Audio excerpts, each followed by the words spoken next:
Assalamualaikum warahmatullahi wabarakatuh.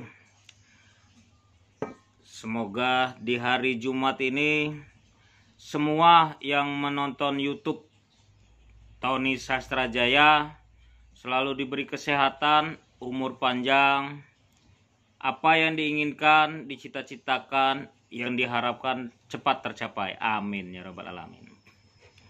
Siang ini kita ngebahas atau memberi pendapat hukum tentang perselingkuhan.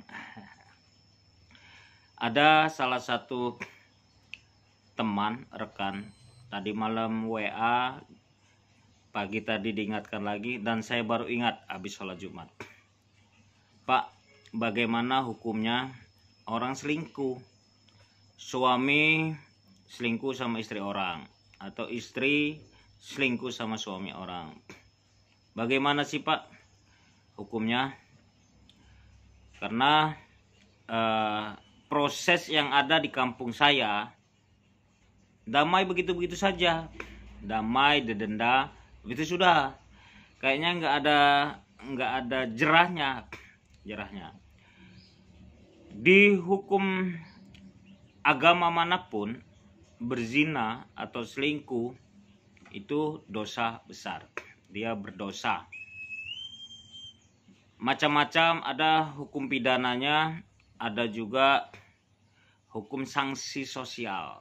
Sanksi sosial itu bisa dibuat oleh tokoh-tokoh agama, tokoh-tokoh masyarakat, peraturan desa disepakatin.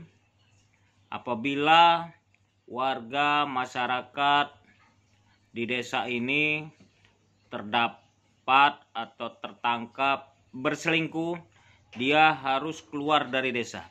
Tapi buat kesepakatan, karena tidak bisa mengusir orang begitu saja, tidak bisa mengusir orang tanpa sebab. Jadi buat sepakatan bisa, buat peraturan desa disepakatin oleh tokoh-tokoh semua.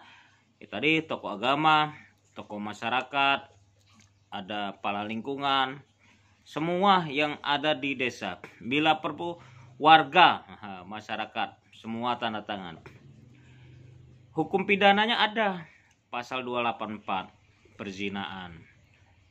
Jadi apabila terdapat selingkuh, suaminya melihat atau menyaksikan istrinya berbuat mesum ke orang bukan suaminya, non muhrim, bukan muhrimnya, itu ada pidananya. Itu bisa dipenjara. Memang pasal itu ancamannya 9 bulan. Semoga nanti anggota-anggota DPR RI dapat mengubah pasal itu, bisa direvisi kembali, karena perbuatan begitu masa ancamannya ringan. Kalau bisa seperti daerah-daerah yang hukumnya tentang agama Islam itu keras. Kalau dia selingkuh, bila perlu dirajam, dicambuk. Serem kan? Jadi orang-orang tidak berani untuk selingkuh dengan istri orang, selingkuh dengan suami orang. Hukum pidana jelas. Apabila berselingkuh, apabila berzina, itu bisa tidak selesai di daerah atau di kepala kampung, bisa saja dengan kesepakatan. Si suami apabila melihat istrinya selingkuh, ya sebaliknya begitu juga, istrinya juga bisa melaporin suaminya selingkuh kepada si A, bisa, sebaliknya bisa, kanan kiri. Tapi memang ancamannya 9 bulan. Ada surat edaran Mahkamah Agung, ancaman di bawah 4 tahun, tidak wajib ditahan.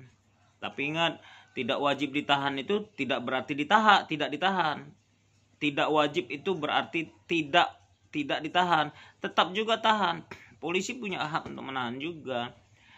Tapi saran saya juga, kalau bisa kepala kampung kumpulin tokoh-tokoh masyarakat, kumpulin tokoh-tokoh agama, kumpulin ketua pemuda, semua elemen yang ada di kampung buat peraturan.